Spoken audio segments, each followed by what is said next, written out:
Hello, everyone. My name is Sherry Paula Watkins, and as Executive Director of North Carolina Humanities, it is my pleasure to welcome you to this evening's North Carolina Reads Book Club discussion of Beyond Innocence, The Life Sentence of Darryl Hunt, with Phoebe, Zerwick, and Mark Rabil. This is our first book discussion of our 2024 North Carolina Reads series, and we are so glad you are here. We started North Carolina Reads in 2022 because at North Carolina Humanities, we believe in the power of books, reading, and stories. Now in its third year, North Carolina Reads features 5 books that explore issues of racial, social, and gender equity and the history and culture of North Carolina. We hope that tonight you feel connected to our guest speakers and each other, and are inspired to think about and empathize with the stories and experiences of others. Thank you again for being here this evening. Now it's my pleasure to turn this event over to Melissa Giblin, Director of North Carolina Center for the Book, to finish our introductions. Thank you. Thank you, Sherry Paula. I'm Melissa Giblin, and I am so excited to begin this evening's conversation. As a nonpartisan statewide nonprofit and as North Carolina's affiliate of the National Endowment for the Humanities, our mission at NC Humanities is to connect North Carolinians with cultural experiences that spur dialogue, deepen human connections, and inspire community. This evening features a moderated discussion on Beyond Innocence, the life sentence of Darryl Hunt, which is our 2024 North Carolina Reads selection for February. As a note about this evening's program, North Carolina Reads books are intended for readers 18 and over, and this program contains content that may be sensitive to some. We would like to acknowledge the National Endowment for the Humanities, the Library of Congress's Center for the Book, the State Library of North Carolina, and McGuire Woods LLP for their sponsorship support of this year's program. Please note any views, findings, conclusions, opinions, or recommendations expressed by our partners and participants do not necessarily represent those of NC Humanities or the National Endowment for the Humanities. Before we begin, we will briefly discuss a few housekeeping points for this evening's event and how you can engage with us. Today's webinar is being recorded and will be available after the live session on our YouTube channel. All 5 of the 2024 North Carolina Reads book events will be available on our YouTube channel. We encourage you to subscribe to that channel at NC Humanities. We'd love to hear from you during today's event. To test this out, if you'd like to tell us where you're joining from this evening and you want to put that in the chat, we would love to hear where you're joining from in North Carolina or maybe even beyond. If you have a question for one of our panelists, you can send that through the Q&A tab or the chat. Closed captions are available by clicking the CC button at the bottom of your screen. We encourage you to share your experience on social media by tagging @NC Humanities on Facebook, Instagram, and Twitter. And now I will turn the program over to Mike Wakeford, who is this evening's moderator. Dr. Mike Wakeford is a historian and associate professor in the Division of Liberal Arts at UNC's School of the Arts. He is also executive director of Muse Winston-Salem, a community history museum, and chair of the board of trustees of NC Humanities. Mike? Thanks, Melissa. Thanks everybody for being here. It's cool to see all the locations from where you're joining in the chat bar. It's an honor to be here to moderate this discussion, and as I'm coming to you tonight from Winston-Salem, it's a particular privilege to have the chance to moderate this discussion about Phoebe Zerwick's book, Beyond Innocence, The Life Sentence of Darryl Hunt. For those of you who live in or near Winston-Salem, you know that this book tells the story of one of the singular figures and one of the most troubling episodes in this community's history. But that's not to say this is a book whose import is limited to this community. It is a story for everyone. So it's a great pleasure to be here tonight. Thanks again for being here, and I will now introduce our two guests. Phoebe Zerwick is an award-winning investigative journalist, narrative writer, and college professor. A graduate of the journalism school at Columbia University, Zerwick is the director of the journalism program at Wake Forest University, where she teaches writing and journalism, including courses taught at the law school in collaboration with the director of Wake Forest's Innocence and Justice Clinic. That director of the Innocence and Justice Clinic is here with us tonight as well. In 1984, Mark Rabil was working at a small law firm in Winston-Salem when he was appointed to represent Darryl Hunt in a first-degree murder case. He continued to represent Darryl Hunt for 20 years until Hunt was finally cleared in 2004. After his release, Rabil and Hunt worked closely, speaking around the country and advocating for reforms to the criminal justice system. Rabil is now a clinical professor of law at Wake Forest University, where he directs the Innocence and Justice Clinic. So welcome, Phoebe and Mark, and let's get our discussion started. The first question is directed to Phoebe, but Mark, obviously, at any point, feel free to piggyback into the discussion and add your perspective as well. Phoebe, for those who have not yet read the book or may need a refresher, can you start by telling our audience what the book is about? Yeah, so I'm going to give a quick overview of this very, very complicated tale, but it's the story of a man named Darryl Hunt, who was arrested in Winston-Salem when he was just 19 years old, and wrongly accused in the rape and murder of a young newspaper editor who worked at the paper that I eventually went to work for. And it was a horrible crime, so there was, of course, a huge outcry and huge pressure for an arrest. And a fact about the case that shaped the entire course of the proceedings was that witnesses saw her with a black man, so they were looking for a black man, and she was a young white woman going to work in downtown Winston-Salem. And so the book traces the story of Hunt's wrongful arrest, his conviction, his 20 years of appeals, trying to get justice from our judicial system, and his eventual exoneration. And it tells the story of the people around him who stuck with him for all this time, including Mark Rabil's story, the story of activists in Winston-Salem, a man named Larry Little, who was a city councilman and the founder of the Black Panther Party here, several ministers who were very active in his case. And it also tells the love story between Darryl and the woman he eventually married, a woman named April Hunt. And it tells the story of another rape that happened soon after the initial crime in which Darryl Hunt was wrongly accused, the rape of a woman named Regina Keller.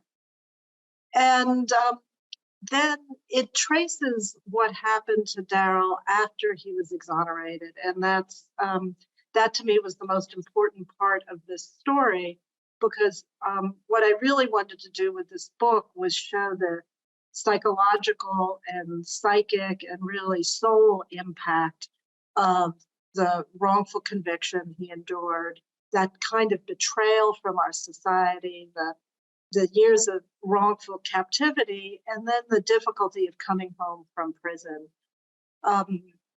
And so that's the story I tell.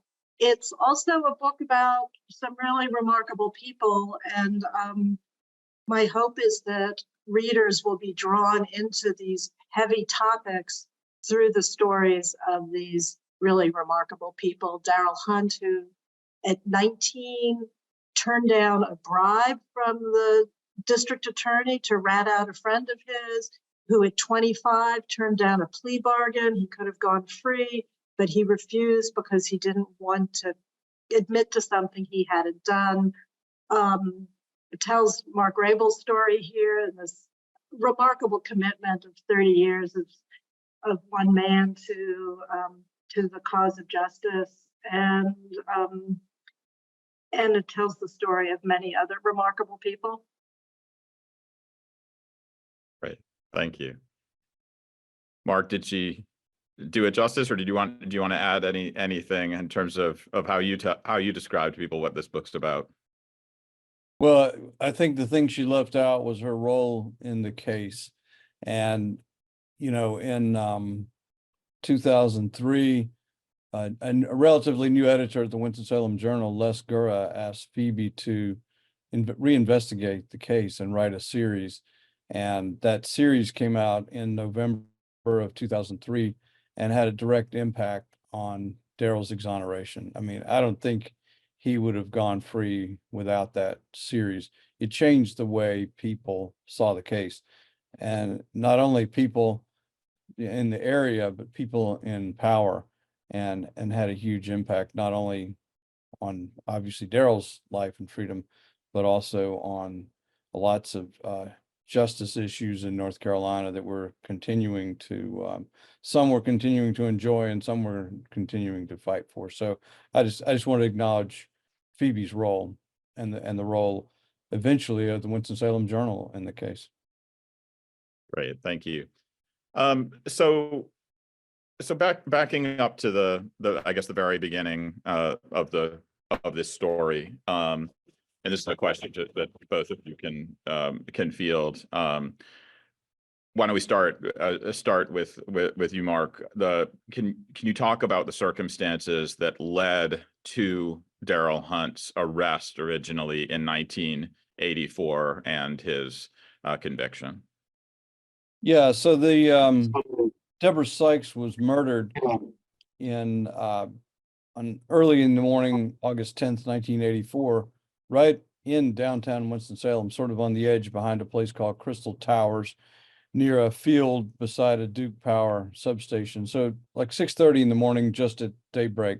So it was a shocking crime for many people, and race was inextricably bound into it from the very beginning. A white woman, a newspaper editor, raped and murdered right there in sight of a fire station not far from the new police station where it was going to go in.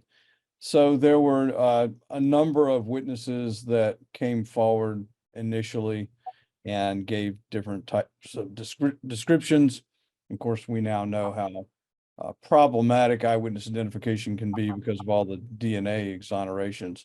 So they gave various descriptions. In fact, two of the eyewitnesses actually looked at photographs of Darryl Hunt just because they were in a stack of other photographs and did not identify Darryl, which I think is very, very telling.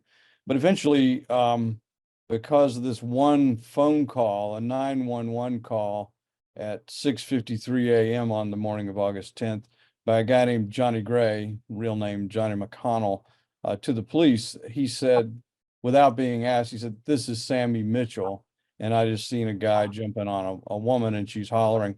So he lied about his name, and unfortunately there were two dispatchers on that 911 call, and they ended up sending a car to the wrong place, and nothing happened for hours.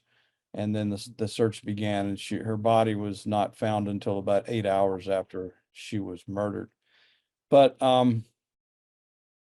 so the fact that Sammy Mitchell's name was used was critical to Darryl being charged. Darryl and Sammy were friends. Sammy was 10 years older than Darryl. Sammy knew Darryl's mother, who had been murdered when he was young. And so Sammy was helping Darryl retrace steps of his mother that summer of '84. And when the police realized that they had messed up that call, they started looking for Sammy Mitchell. They looked on Liberty Street, where they usually would hang out at a place, and Sammy was not there. Darryl was there. He said that he and Sammy were not at the crime scene. And then some questioning began.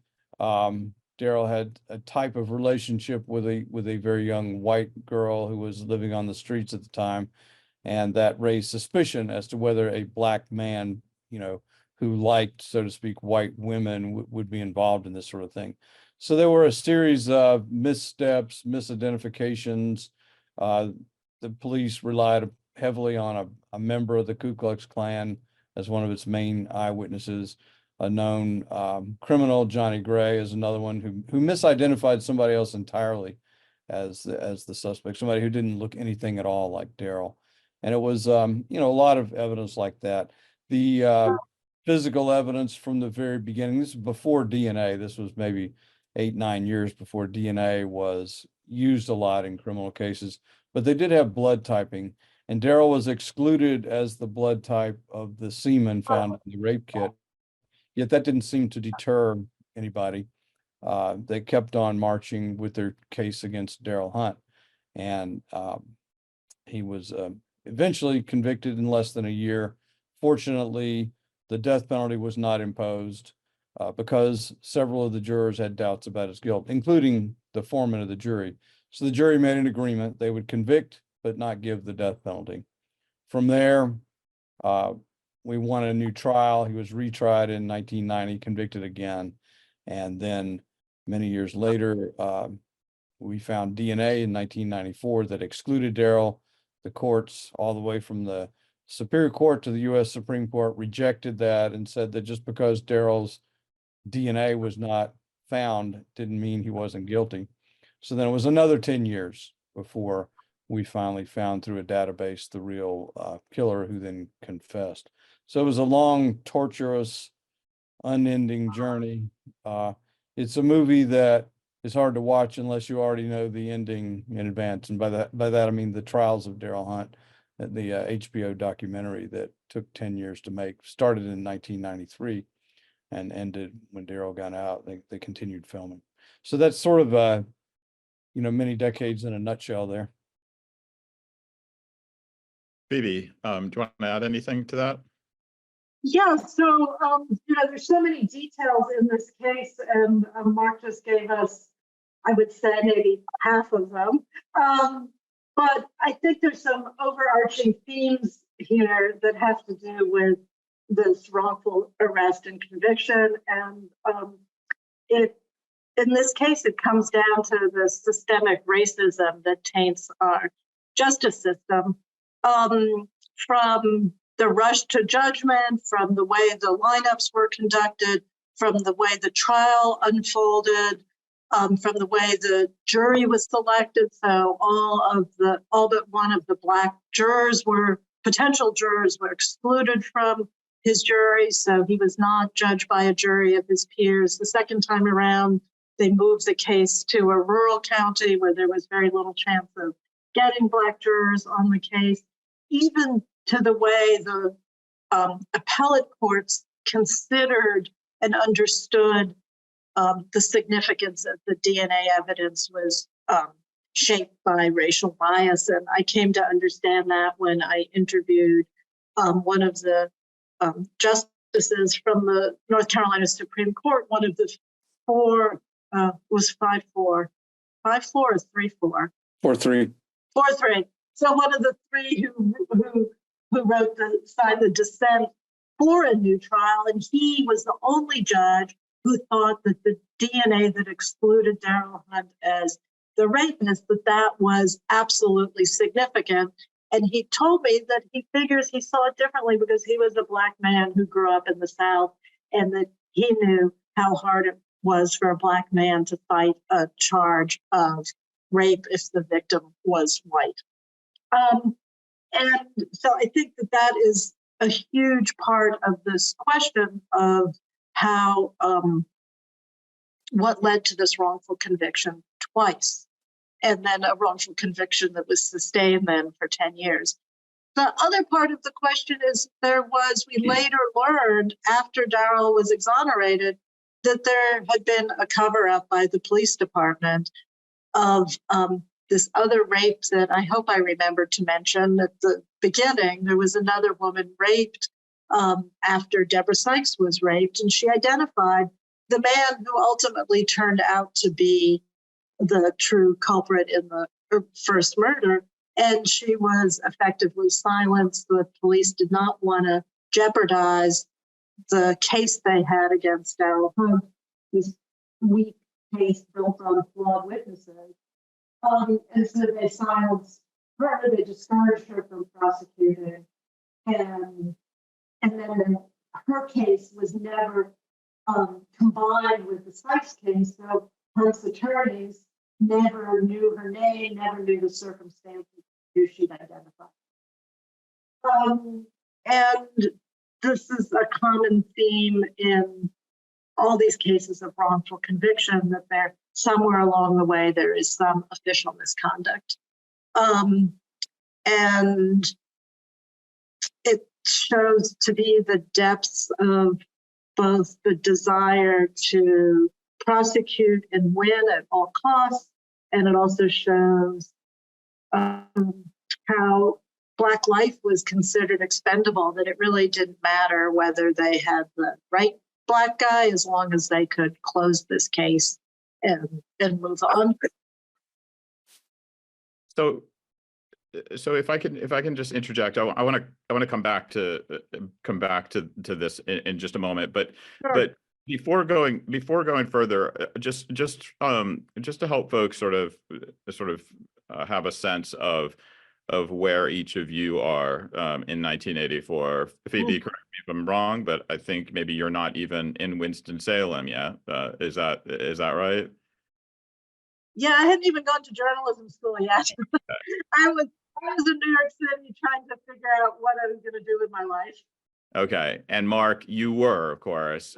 Can you just speak for a moment about your arrival into this case, and maybe something about your earliest encounters with Darryl?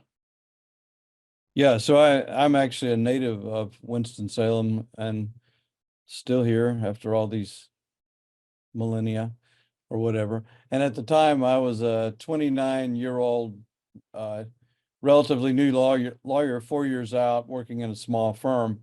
And one of the partners, Gordon Jenkins, was appointed to represent Darryl. Because it was a death penalty case and the judge saw that it was going to be difficult, he agreed with Gordon to appoint somebody else to help. And so I was appointed as co-counsel with Gordon at the time. In terms of the context, 1984, Winston-Salem was still a very segregated community. I mean, it's changed a lot since then in a lot of ways, but it was very segregated at the time. And so there was, a lot of racism. And I think, Mike, you're probably a bigger expert on that than I am with the Winston-Salem Museum that you operate. But it was palpable. I mean, people were, asking, how can you represent that Black man and that sort of thing. I'm not sure if I answered your question entirely. I mean, a lot in my head. Yeah. What do you, can you offer us just a glimpse of what was your first time meeting Darryl like? I mean, obviously you didn't know that the next, 30 years of your life would be so entwined with his. Yeah. It's weird. Actually, Darryl had come into our law office several times during that summer because his grandfather, when he died, had left some money, not a lot, but he left some money, and one of the lawyers was the public administrator. So I would see Darryl in the office, but he never talked. He was just very quiet. So after he was charged, I was really sort of shocked because it was somebody that I had seen around, and particularly in our office. And so I was a little nervous when I first went to see him. It was the first murder case that I'd had. It had, rape cases and robberies and trials and all that. It was first murder case, first death penalty case. And so I was pretty, nervous about it. But when I went and sat down with Darryl in the jail, he was just very open, very, very conversational, answered every question that I asked, was very clear that he was innocent.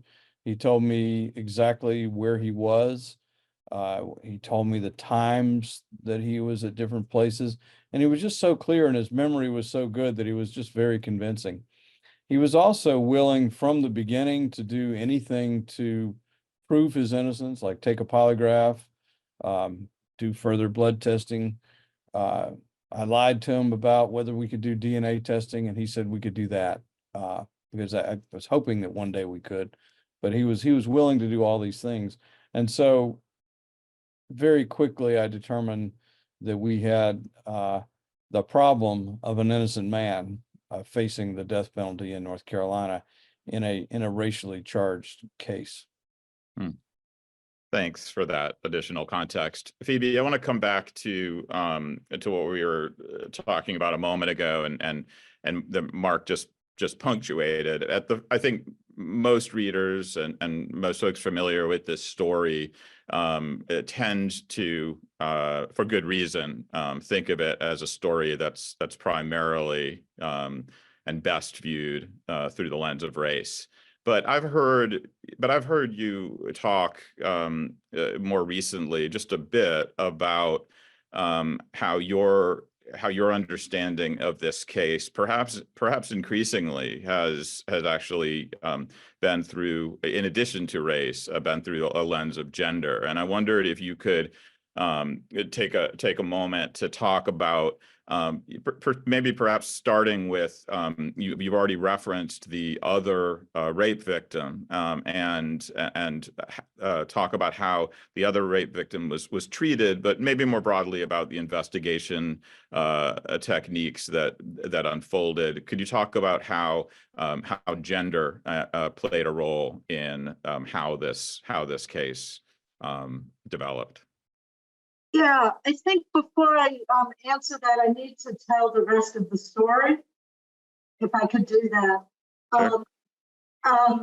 So I think when I first started, I spoke about how my real interest in writing this book was writing about what happened to Darryl Hunt after he was exonerated, and to try to understand the pressures he was under and the sustained catastrophe he faced while he was in prison, and the pressures he came under as a public figure and as an advocate for social justice. And what happened afterwards was that even though it appeared to those of us who knew him a little more at a distance and observed him as in his public life, we thought he was doing well. We thought justice had been done and justice had been served. And then in 2016, so we're coming up on the 8th anniversary, he was found dead in a parking lot across from the city's Coliseum, and the death was ruled a suicide. And so it was clear to me then that there was a whole story that I had missed. And I am getting back to your question.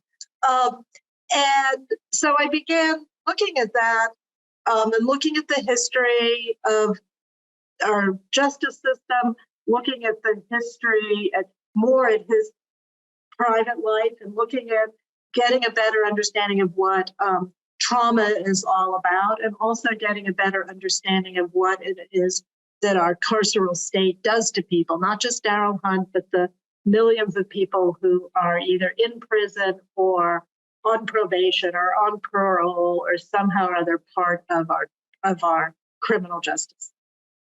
And the reason I've come to see this partly as a story about gender is that in his life story, there were a number of women whose voices were silenced. So the first is Regina Keller, and I can use her name because she's been very public about what happened to her. But, the police would not pay attention to her or her questions about whether or not the attack that she experienced could have been done by the same man who had attacked Deborah Sykes. And there were 2 other rapes in downtown Winston-Salem at that time that were never solved. So there were really 4 rapes that could have been and should have been investigated as a series of crimes, and they weren't. And those other women were silenced too. And so early on, if the authorities had listened to her, this whole horror. Phoebe, your voice is fading just a little bit. Okay, that's because I'm sitting back. If the authorities had listened to this young woman, this 19-year-old woman, this whole nightmare and horror could have been avoided, but they didn't. And then many years later, Darryl Hunt is out of prison. and he's married, and his wife understands that he is in trouble emotionally and in trouble with some drug abuse and in trouble in all kinds of ways. And there's an episode where they argue, and the police come, she applies for a restraining order. Nothing is ever done about that. There was no grounds really for that. But she starts to try to tell people that he's in trouble, and she even puts that in the application for her restraining order. And she even puts in there that he was suicidal, and nobody pays any attention to it. And it's, I think people around Darryl thought that, a lot of women get ignored when we become kind of hysterical or kind of overly upset or whatever, overly emotional. Women get silenced, and it turned out that she understood what was going on and didn't know how to get him the kind of help and didn't know how to get him the kind of attention that he needed. So I think it's primarily a story about our justice system and about race, but I think there's a lot in this story that also reveals the bias we have in our culture against women. Yeah. Well, I think my next question sort of builds naturally on that. I mean, I think one of the lessons that you're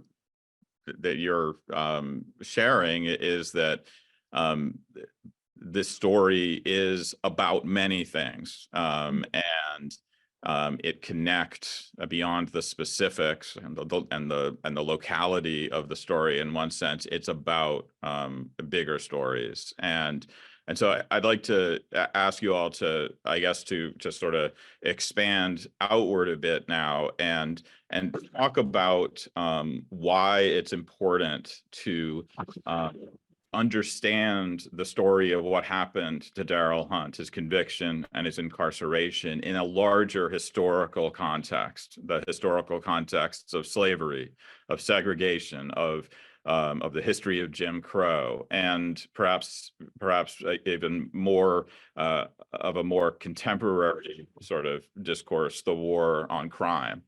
Can you talk, maybe we'll start with Mark, talk a little bit about how this story connects to those larger narratives?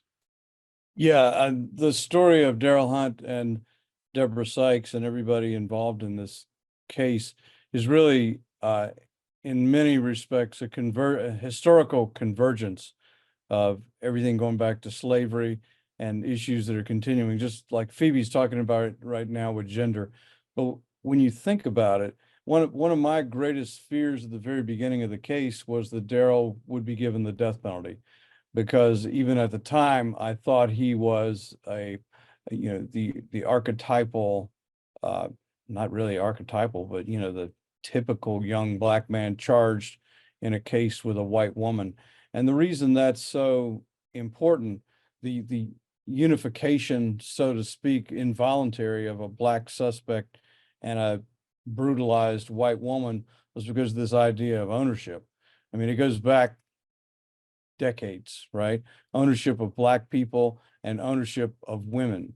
And it's all of it came together. I mean, we've talked a little bit about the race and some about the gender, but it's there's a few more things I wanted to point out about the gender aspects of it that Phoebe didn't mention. So at the time, in 1984, 1985, the Winston-Salem Police Department had a policy of polygraphing women who claimed that they had been raped to make sure that they were telling the truth. And the reason that Willard Brown was probably not discovered or prosecuted for the first rape that he committed when he got out of prison in June of 1984 was because they couldn't locate the victim to give her a polygraph.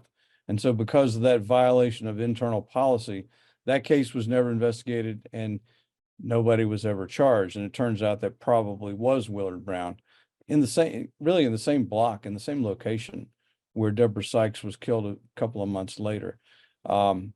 Race, we found out from one of the police investigators with the city investigation after Darryl was exonerated in 2006 and 2007, the city reinvestigated. There were rapes of Black women at this same time. Nobody was ever charged. I mean, it was incredible almost that even somebody was charged in the Deborah Sykes case because of all these things. I mean, Phoebe mentioned the Regina Lane situation. Yeah, all of this convergence, and it's systemic and it's generational, even almost greater than that. And it all comes together in this case. And I think the farther away from it we get, the more I can see it. It's like we were talking beforehand about the bird's eye view of Winston-Salem behind you there 100 and some years ago. Well, the bird's eye view of this case is, it's totally about the individuals that got screwed over by the systems, but it's also all about the convergence of the history of slavery, the ownership of Black people, and the ownership of women. And the reason that the white men came after the Black men who even looked incorrectly at a white woman was because of violation of property. And, that's something that we're still struggling with. And it's, I think we're slowly coming to terms with it, but not really. I mean, we're still, even to this day, struggling with race. And yesterday, even hearings began in Johnston County in the eastern part of the state with the Racial Justice Act. What that law was about was in any case in North Carolina in which it can be proven that race was a significant factor in the decision to go after the death penalty or to impose the death penalty, then the death penalty could be taken out of the case. Now, Darryl, when he got out, was a champion of the Racial Justice Act. He fought for its implementation and he fought its repeal. It was actually repealed after 5 years, but the courts have kept it alive until now. We don't know whether it's going to survive this current Supreme Court that's already expressed animus towards anything with race. It's sort of like the United States Supreme Court, which doesn't seem to believe that race must be directly dealt with. It's just you ignore it and pretend like it's not an issue and everything will be fine. And I think the same with gender. I mean, we're kind of moving backwards a lot. The people out there have the consciousness about the issues, but the courts are moving backwards in a lot of ways. But anyway, that's the larger context of the case. It's all about America, even though these individuals got trounced in the meantime. And it's also all about the trauma that is caused by the criminal justice system.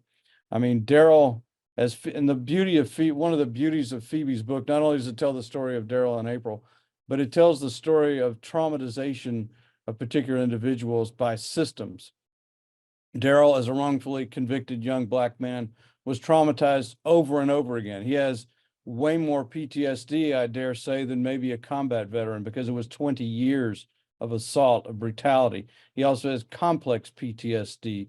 He has moral injury, which is when the systems that you believe in fail you, like if, in church sex abuse situations. It's the same with the criminal justice system. So it's the abuse of systems on individuals and the impact that it has. And really, Darryl Hunt, even though he did not get the death penalty officially, he's dead because of these systems, because of the traumatization that he never was able to overcome, because people didn't understand the impact. I didn't understand it. I really didn't understand it fully until after Darryl's death. And I'm still coming to terms with that. In fact, I am greatly concerned about the people that I fight for now, the people that are freed through the work that we do in our clinic and that other Innocence projects do. Because when they get out, it's very hard to get that help because these guys, these women are all over the place. So we're having to find counselors who are trauma informed, and they're out there a lot more than they used to be. But that's the larger context. That's why systems are so significant. That's why we can't listen to these backwards politicians who don't want us to discuss critical race theory in our schools. You know, I don't care if you call it critical race theory or systemic racism or whatever. It is history. It is history that is undeniable, and it's present. It's here in every case that I see. I mean, it's something that I fight against every single day. And thank goodness for books like Phoebe's, for films like The Trials of Darryl Hunt, and for all the other stories that are being told, because these things need to come to light in spite of the backwardness of our current political situation. Thank you for that. Phoebe, do you want to add anything on the question of connecting this into the larger context of slavery, Jim Crow, and the war on crime? I don't know that I have too much to add. That was beautiful. I'm glad that was recorded. I want to play it back.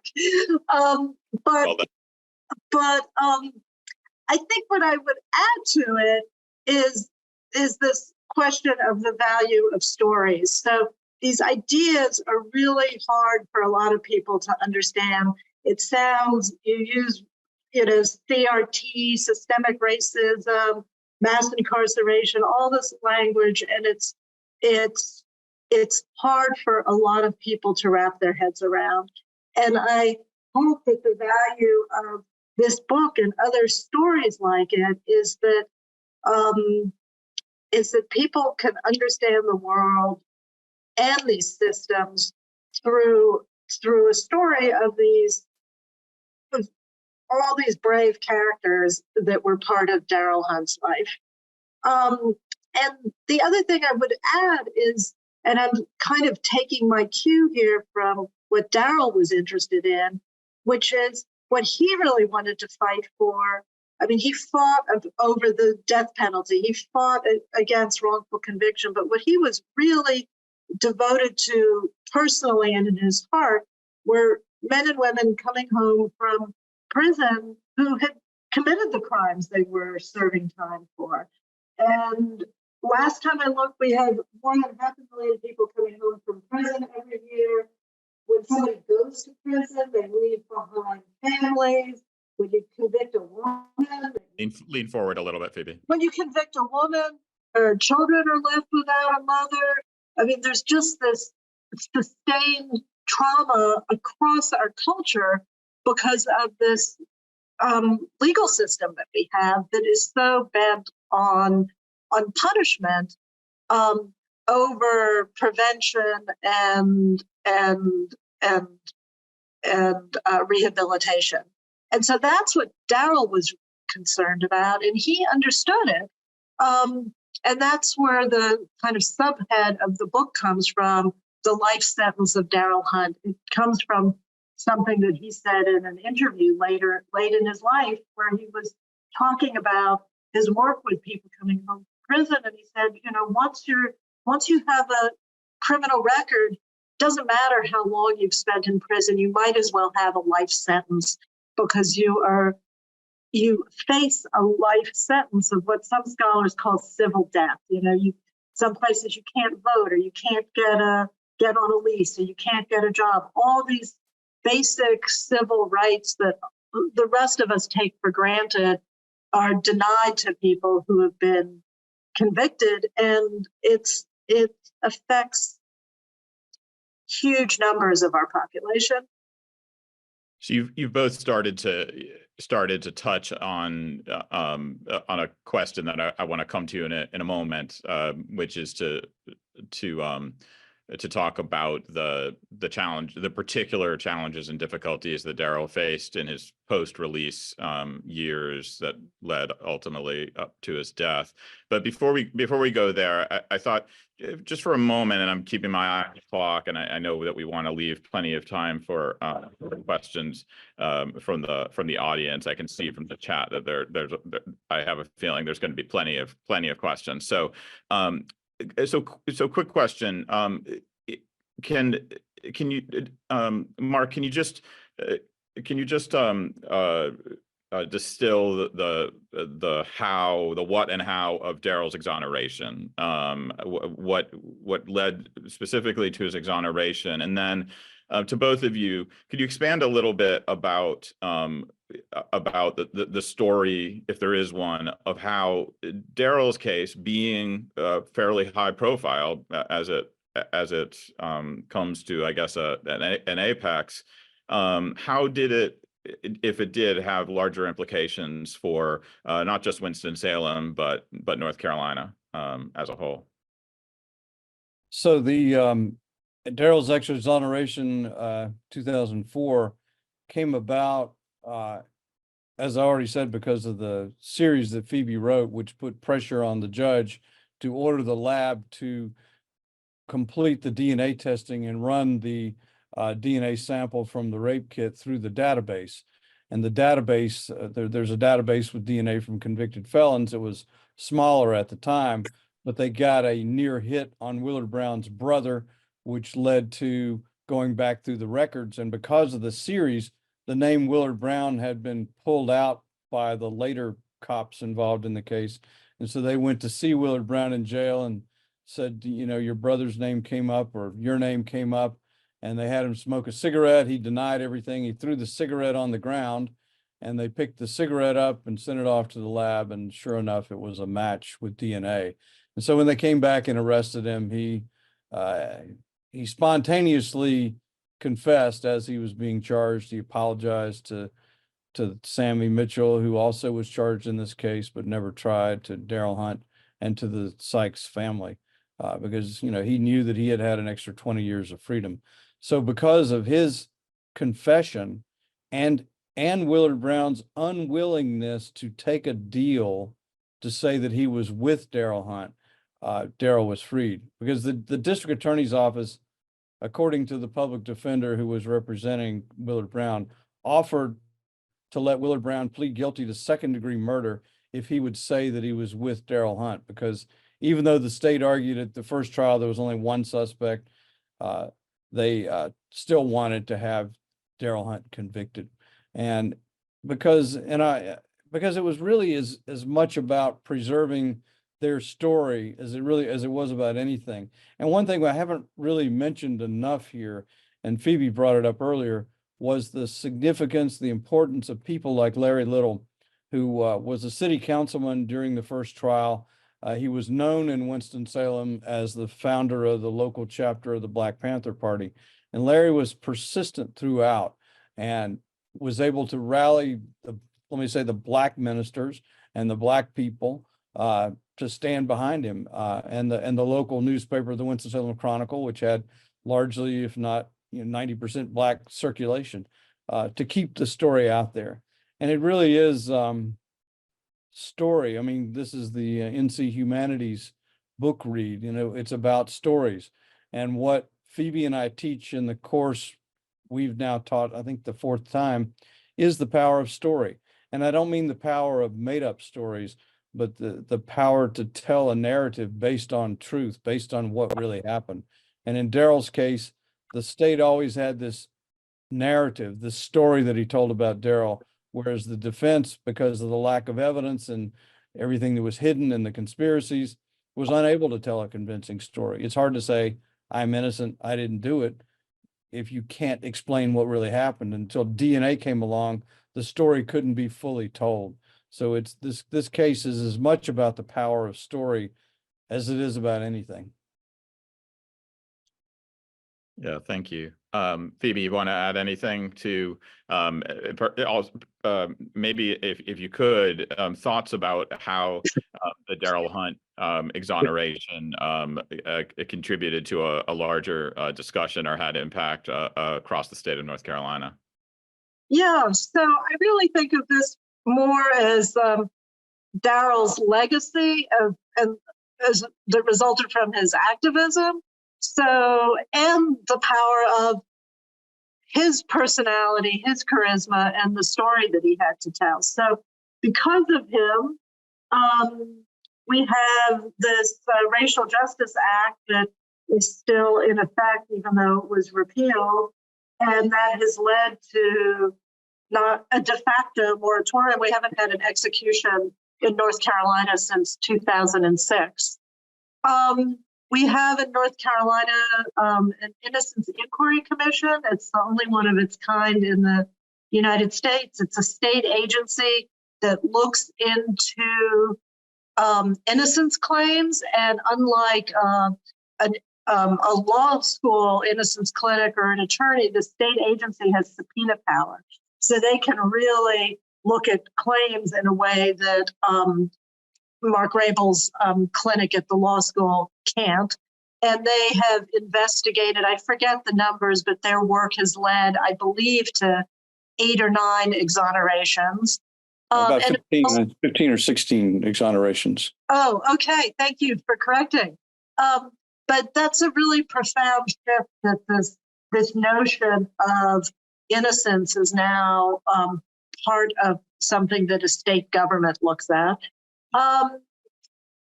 A lot of police departments have altered the way they do lineups, altered the way they do interrogations. And, you know, I have to believe, I don't know that there's evidence, data yet, but that is going to reduce the number of false arrests and false convictions. And his story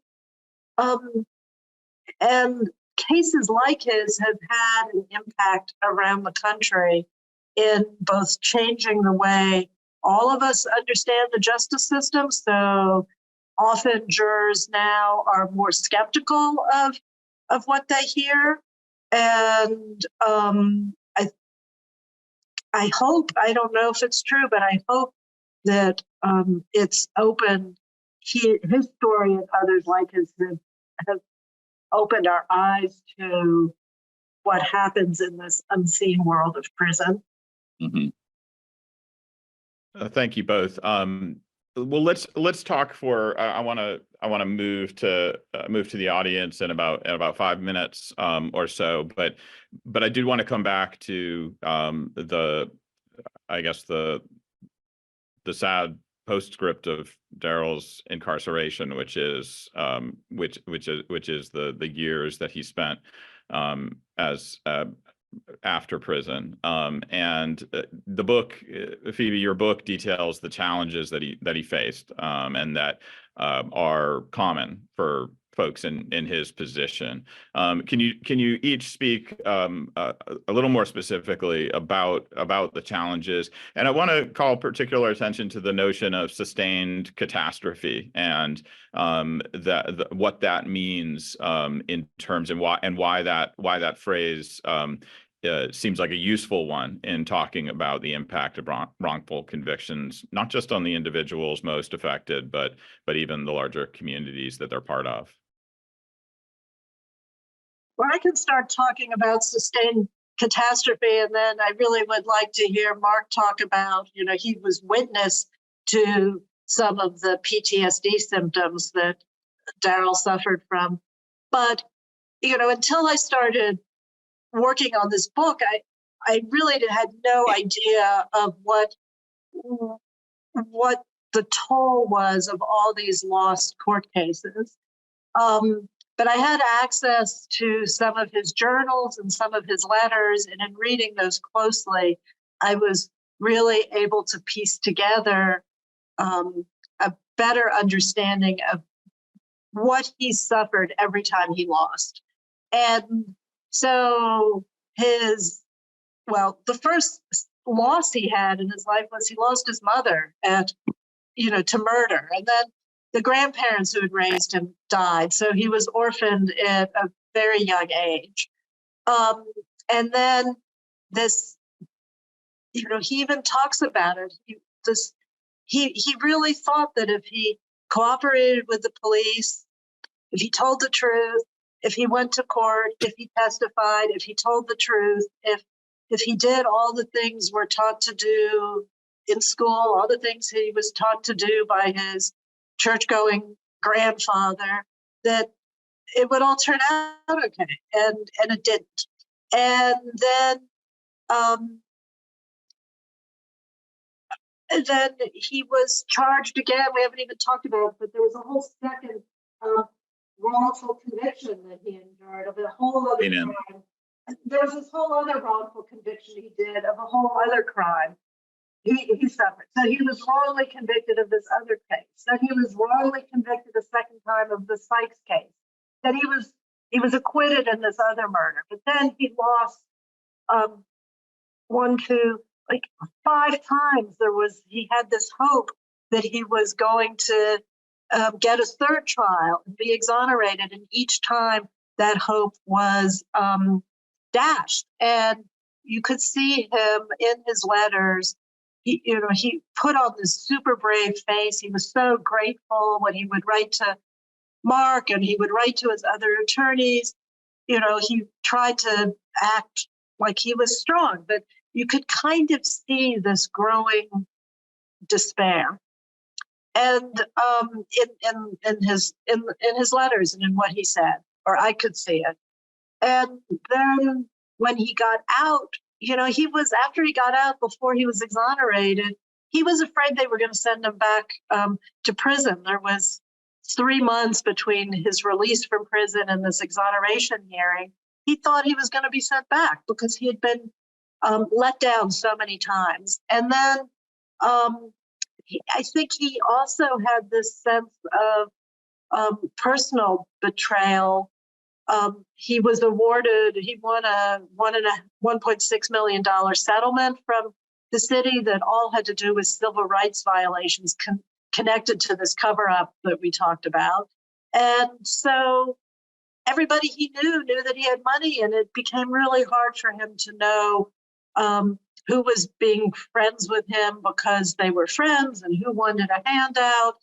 And I think my sense from understanding his story better too is that he had trouble understanding when people asked him to speak publicly, what was for him, what was for their agenda.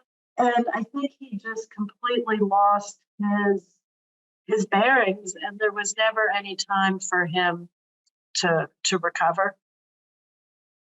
Mark, sorry, Phoebe. Mark, why don't you share your perspective on Darryl and this sustained catastrophe that he endured? Yeah, obviously, I knew prison was hard on Darryl because I'd go see him and we would write, but I never had any training as a lawyer about trauma. It wasn't until maybe 2 years after he was out and we were traveling here and there with the film, The Trials of Darryl Hunt. We were in DC at this conference where they were showing the film, and we were waiting in a hotel. It was kind of a funky hotel called the Hotel Helix, and it had these weird sort of neon lights flashing in the lobby where we were waiting. And as we were sitting there, I noticed that his chest was sort of heaving in some ways, and he broke out in a sweat. I thought he was having a heart attack, and I was ready to call an ambulance or something. And then he said, "No, I know what it is." He said, it's that green flashing light over there. And I was like, I didn't know what he was talking about. But he said that light, that lime green light, brought him back in time. And what he was referring to was in August of 1984 when he was charged. He's 19 years old. He's a kid. He's been charged with this murder that everybody's been trying to figure out who the person was. And they bring him into the warrant office in the bottom of the jail, and he was brought into literally a cage. It was a fence, like you see in somebody's backyard. That's how they had the warrant office. They bring somebody in there to charge him. They told the media to be there, so he's standing there with the cameras and the newspaper reporters. They're throwing out all these questions, and all he's trying to do is hold back tears. And so he focused on these lime green socks of one of the reporters. And that's all he focused on until they said, "All right, come over here and we're going to charge you." And so every time he saw those signs, it's like the signs on a highway, that color, they would trigger him. And of course, at that point, I figured out that was a PTSD episode. And he had a lot of those as time went on, especially like one time he went to travel somewhere by himself and just had to get on the plane and come back because he just didn't know what to do. but it was this traumatization that I had no real appreciation of, and a lot of people didn't at that time. But when Darryl came out of prison, he just had this desire to save everybody that was coming out of prison, not just innocent people. So he started the Darryl Hunt Project for people in Forsyth County that were re-entering. He called them homecomers, and he knew they had to have a holistic approach. They needed counseling, they needed their GED, they needed job training, they needed to know how to ride the bus, use a cell phone. So he wanted to do that, and then he got interested in legislative issues, the Racial Justice Act, the death penalty moratorium, the NAACP activities, everybody. And he was happy to do all these things, but yet at the same time, the last person whose trauma he would deal with was his own. You know, he wanted to save the world, yet didn't know how to take care of himself. And that was just such a tragedy, you know, that he didn't have this self-compassion. He had compassion for everybody else, and he literally, you know, self-medicated for all those years. And we weren't, I wasn't aware of it. I wouldn't have believed it. Somebody tried to tell me and I didn't believe it. Asked Darryl, you know, if he was using drugs like somebody was trying to tell me. And he said no and came up with some reason, but you know, he covered that up really well. But that's all he had, you know, and it's hopefully we've learned enough from that to where, you know, all of these people coming out of prison don't have that. I mean, it's not just guilty people coming out of prison. I mean, or innocent people, it's everybody. And, you know, I don't know what is wrong with the United States of America, but we have so many hundreds of thousands, 2 million people in prison. It's like the presumption for a crime is you do the time. Well, that takes people away from their children, their families, their jobs. It, you know, sure, it gives jobs to people who work in prisons. Sure, it gives jobs to people who build them and, you know, supply them and everything. But people aren't trash. They're not trash. And that is how we in America treat people. I'll never forget in one of his State of the Union addresses, the second President Bush talked about when we conquered Iraq, that one of the great things we did for them was we built a state-of-the-art maximum security prison for them called Abu Ghraib. Well, we all know the history from there. And in Abu Ghraib, they did the same things that they did to prisoners that Darryl saw in Salisbury at the prison where he was. I mean, prison is not a great thing to export. It's not a great thing. It's a horrible, terrible thing to do to people. But again, it goes back to what I talked about earlier. You know, if you treat people like property, this is what happens. And we have to stop doing that. Well, thank you for that. I want to thank the listeners and audience as well, because they've been generating an amazing list of questions. So at this time, I'm going to invite I don't know if it's Caitlin or Melissa or both who are going to come in and share some of the questions that they're receiving from the audience. Yeah, thank you, Mike. This is Caitlin. So I'll be your voice from beyond today, reading off the questions from our listeners. And we have a lot, so we will not be able to get to all of them. And I'm going to try and combine a couple similar questions just so we can kind of get through these. But there was one that I think is kind of maybe a quick answer, and this is directed to Phoebe. But there was a question if your original series is available to read online anywhere. Oh, yes, it is. If you just Google Murder, Race, Justice, Darryl Hunt, maybe you might have to put in Journal Now and it'll pop up. Okay, so it is available. Thank you very much for sharing that. Yes.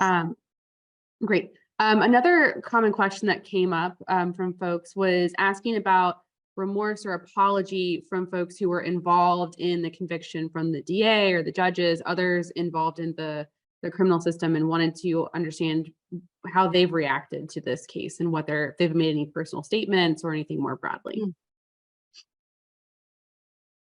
Well, the city of Winston-Salem issued an official apology eventually after their investigation, you know, which was, I think, pretty heartfelt by the city council.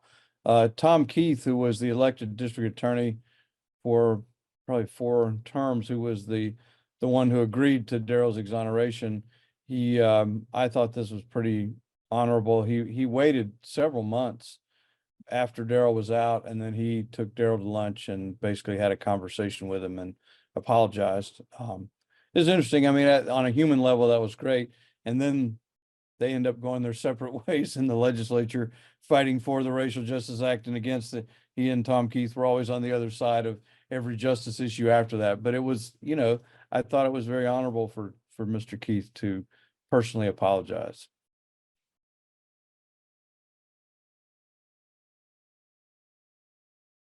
Well, I'll keep on rolling because we got a lot of interesting questions here. So this one's not addressed to anyone in particular, but is just reflecting that a lot of what we've talked about tonight are themes of race and gender throughout the trial and how it impacted perception and action. And they were wondering how if I guess you both could speak to how your own identities have impacted how you tell and talk about Darryl's story.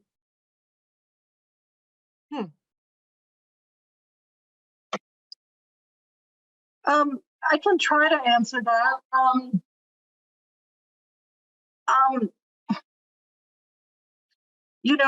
I try as a journalist to treat everybody I talk to with respect, to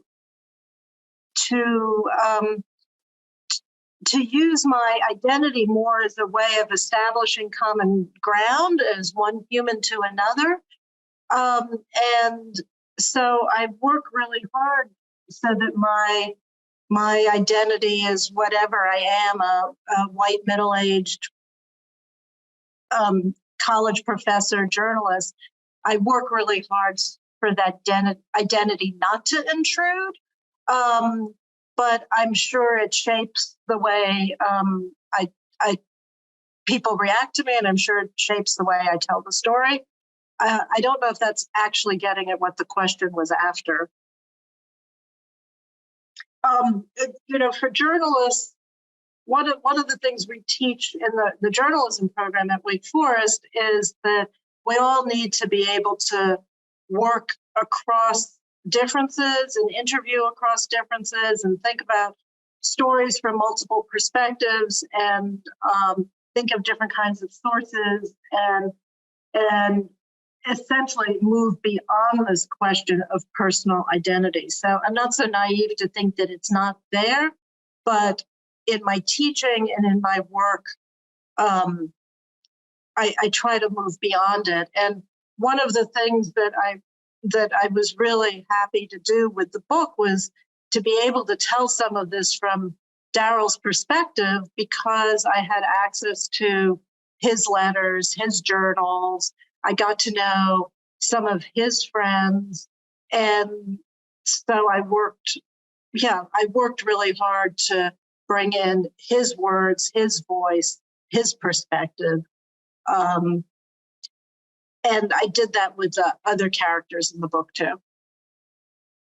Yeah, I guess for me, it really has been an existential journey from who I was 40 years ago into who I am now. And in terms of, and that's why I teach now at the law school and teach with Phoebe with college students as well. And it's because I think it's just important to try to step outside of ourselves and try to step out of the stories that we live by.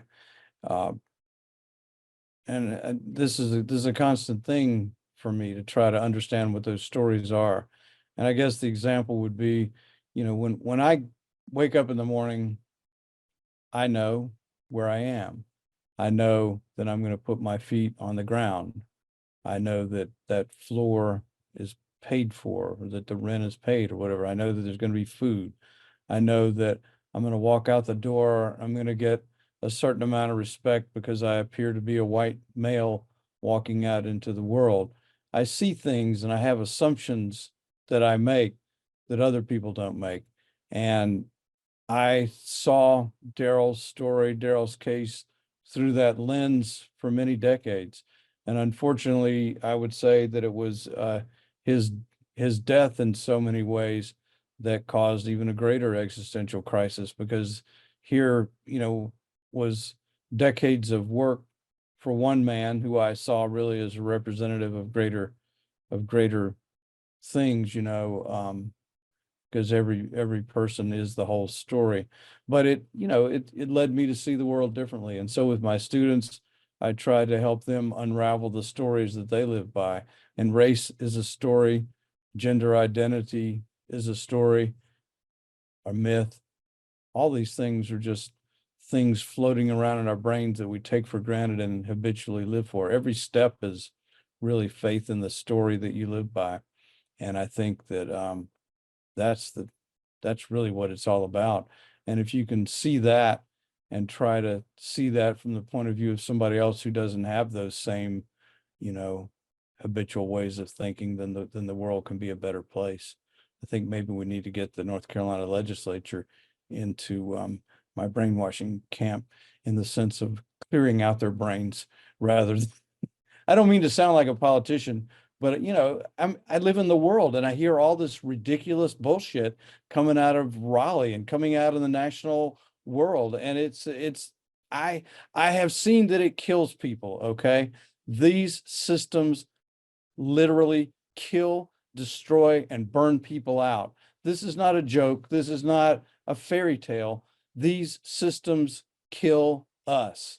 And, we have to see the world differently, and we have to infuse compassion in it and understanding, and, have faith in that process.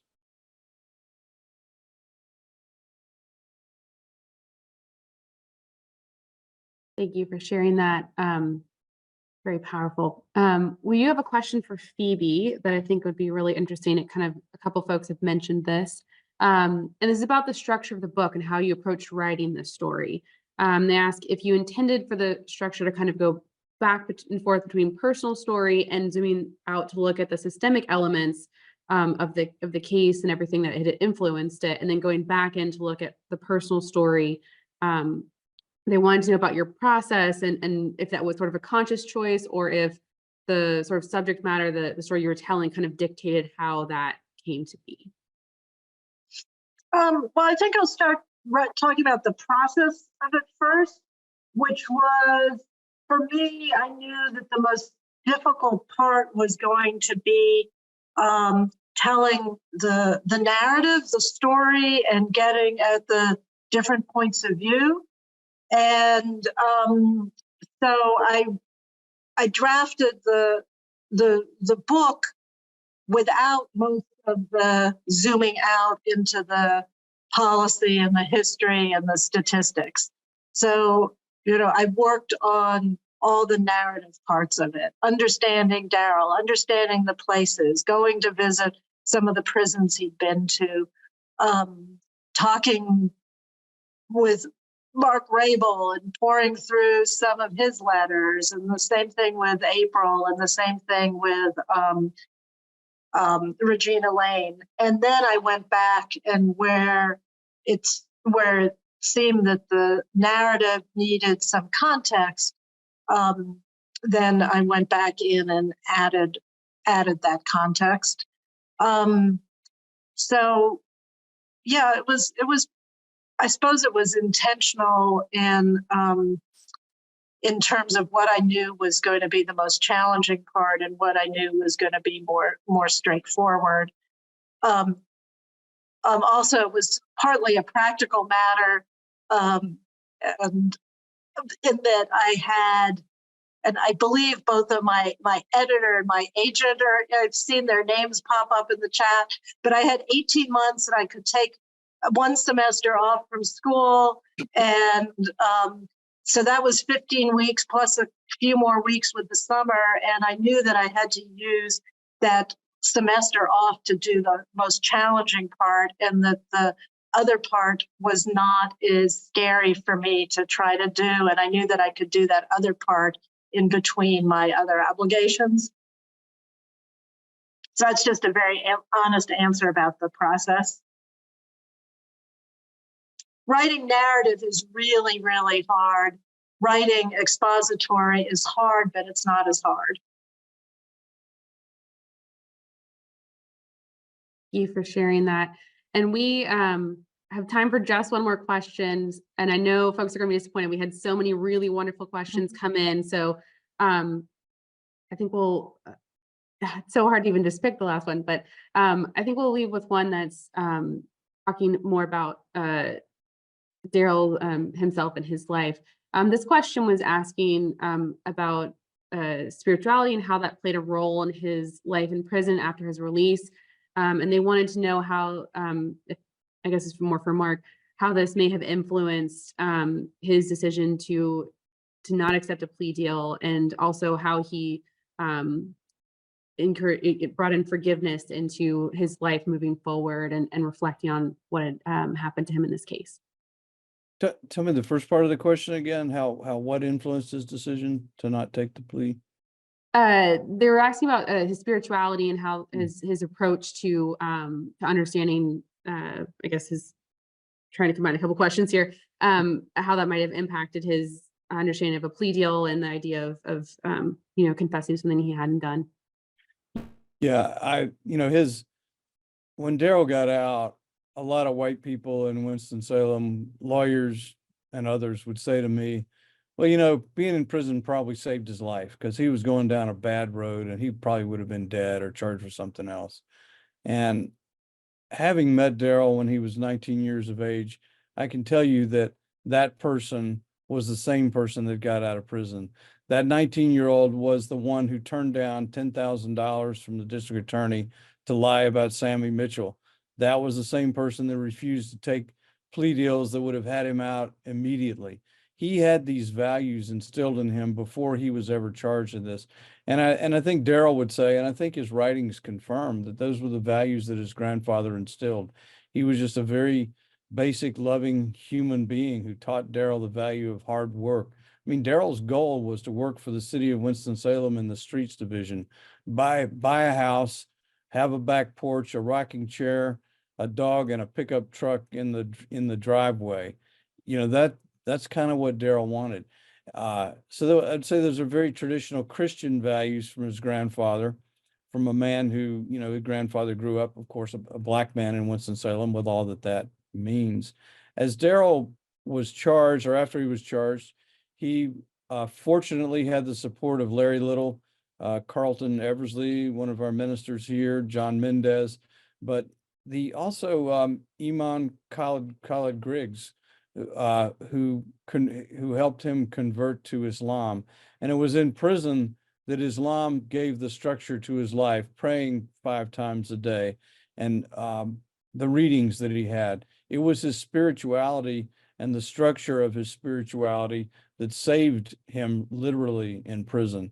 And of course, as time went on, it was his relationship with April, and the letters and the calls and the visits between them. And I, for one, grossly underestimated really the value of his relationship with April, because she appeared in Darryl's life in 1990, and I was dealing more with the legal stuff, but spirituality, love, all those saved Darryl as long as they could. We failed him the rest of the way. Yeah, do we have time for me to jump in on that? So I love the way Mark that was a beautiful ending, but I'd like to bring Darryl's voice into this conversation.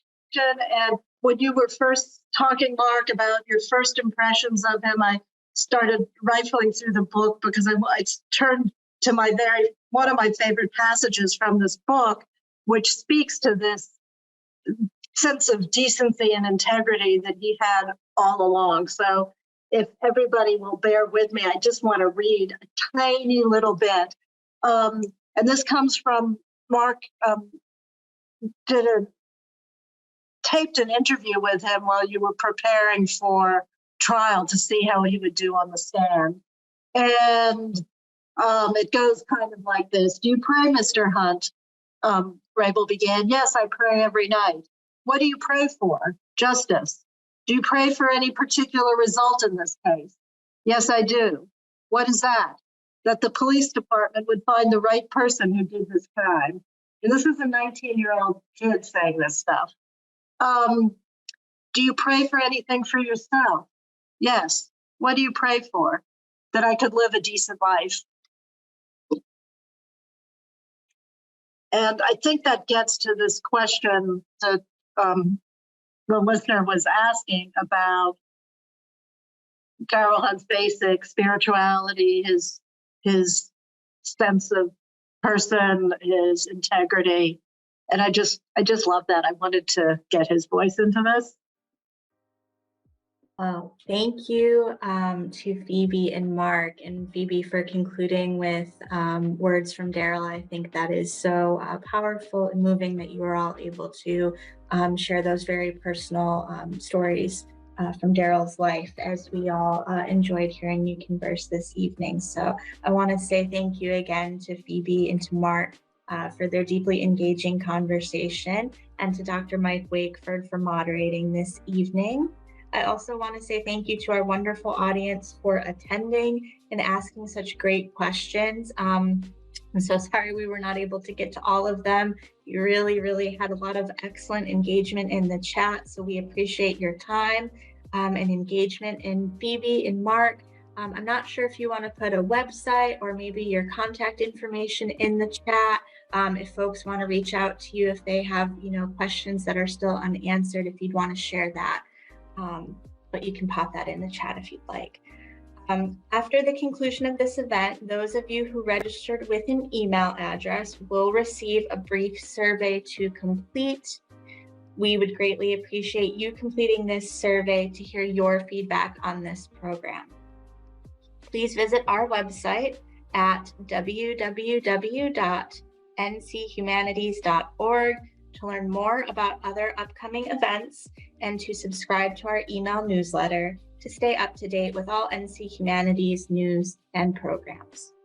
Our next North Carolina Reads virtual book conversation will be on Thursday, March 28th, 2024 at 6:00 p.m.